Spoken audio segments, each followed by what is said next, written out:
Hello everyone, maayong buntag sa inyong tanan. And for today's video, dahil ako ay nagka-crave ng shrimp, so maghimo ta karon og shrimp na gibalot sa lumpia wrapper. So di na nato langanan pa, let's do this. Atay sa kakilo nga shrimp guys. Nara na siya, unfrozen na siya. Ako na siyang gihumulan daan.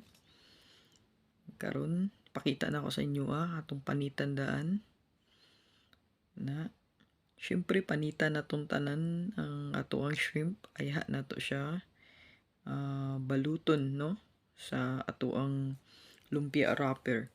So siguro tanan naman siguro nakabalog nakakaon na ani nga putahe. So tungod kay nag-crave ko karong adlaw ako jud ko nang himuon bahala og nakahibalo na mo.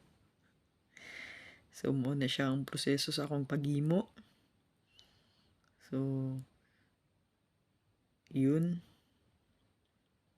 gipanitan na tanan, gipaspasan na guys kay gigutom na nga ako mga bitok sa tiyan. So gipaspasan na nato og ayo. Now, pagkahuman na to dira og panit, ato nang ianda mga to ang ato ang lumpia wrapper. Syempre kay dagko raman kaayo siya. Ato sa diyang hiwa-hiwaon para maigo siya inigrap nato. So, muna na siya guys. Yan. So, inana ra kadako ako kay medyo gagmay raman ang ato ang shrimp. So, inana ra kadako ang ako ang lumpia wrapper na ako ang giputol. So, kana siya. Girap nato siya. And, very simple ra jud kaayo siya guys. Kabalo kung kabalo na jud mo ani. Bisin pag grade 1 na tong pabuhaton ani, kamao na jud. So, mo na siya. Na siya iya ang finished product number 1. So, next, paspasan na sa dato kay likramo na jud ang ato ang mga binuhi diri sa tuntian na parte ng gutuma. So, kana siya. Na siya guys. Yun. So, kani akong gigamit na lumpia wrapper guys. Diri ni siya sa Israel. Ingon nila mas lami siya kung katong lumpia spring roll bitaw na lumpia wrapper. Ang nakatatak sa iya ang label spring roll. Kani siya kay medyo baga magud ni siya nga kuan. Baga siya klase na lumpia wrapper. So pero okay ra gyapon siya. Lami ra man gyapon siya. So as long as mabuhat na to atong cravings karong adlaw, mabaga man na wrapper o manipis, buhaton gyapon nato. So muna siya guys. Na okay. So kana siya isa ka kilo nga shrimp, no? Pero ang akong gibuhat dira dili tanan shrimp ang ako ang gihurot og buhat dira guys. Mga nasa 20 to 25 pieces lang na siya. Kay ako ra magud isa mo kaon. So after na to ma-wrap guys, ayan, muna na siya yung finished product. Syempre, di na ta magdugay, magbutang na tag oil sa ito ang pan. Ayun. Tapos painiton lang na nato gamay.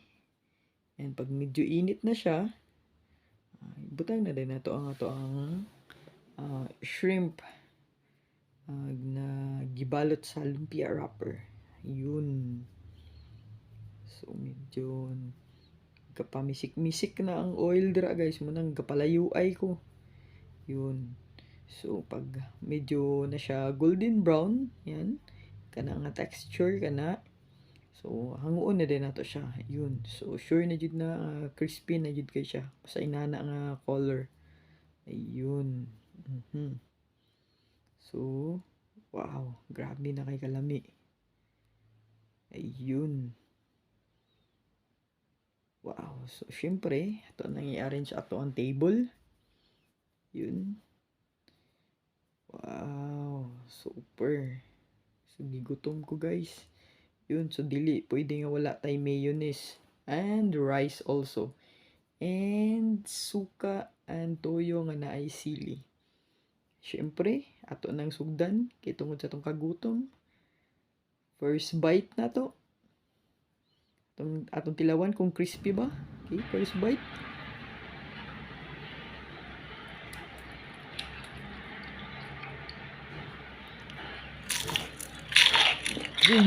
Super crispy.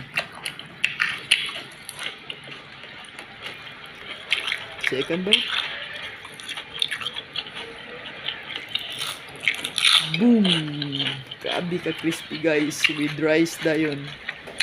So kaibog lang sa ako ninyo diring dapita ha. Tanaw lang sa mo.